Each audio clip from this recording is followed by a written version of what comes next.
તો એક ભગવાનનો નાનો અમથો નાનો કેવો એવો સેવક જો સભામાં આમ કરીને પગ મેળ દેતો હોય જય શ્રી રામ કરીને, તો રામના નામનો પ્રતાપ કેટલો હશે? હા, શું ખોટું? રામના નામનો પ્રતાપ કેટલો હશે? પણ એવો ભરોસો જોઈએ. હનુમાનજી આમ કરીને કહેતા જય શ્રી રામ,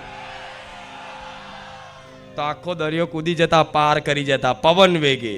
ખબર છે ને? આમ બોલે જય શ્રી રામ તો ભગવાન છે ને એટલા મોટા પહાડ જેવા વિશાળ થઈ જાય હનુમાનજી. ખબર છે ને? પછી પાછા બોલે જય શ્રી રામ તો નાના નાના થઈ જતા. તો રામનો પ્રતાપ તો જુઓ તમે, સામાન્ય ના સમજશો.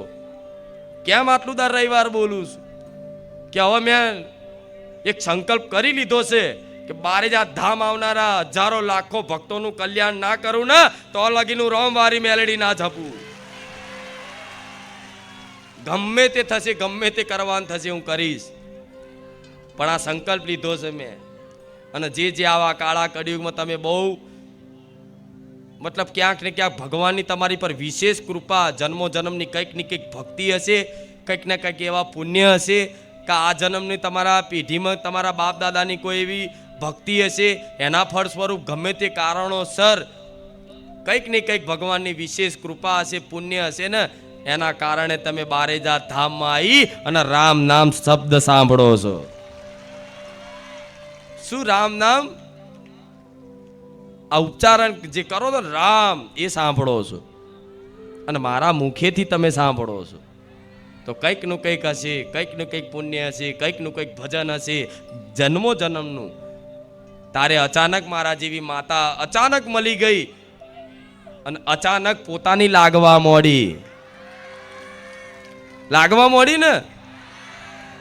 તમારા જીવનમાં બધું આવ્યું હશે, પણ તમારા જીવનમાં બધું જ આવ્યું હશે, પણ મારી માતાના આવવાથી તમારા જીવનમાં મારી માતાનો આગમન થવાથી જે ખુશી થઈ હશે ને, એવી ખુશી આ સંસારમાં ચોય નહીં થઈ હોય. નહીં થઈ ને? સાચું કહેજો. તમારા જીવનમાં બધા આયા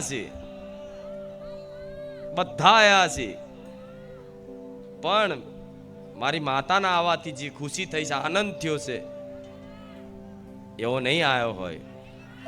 કેમ?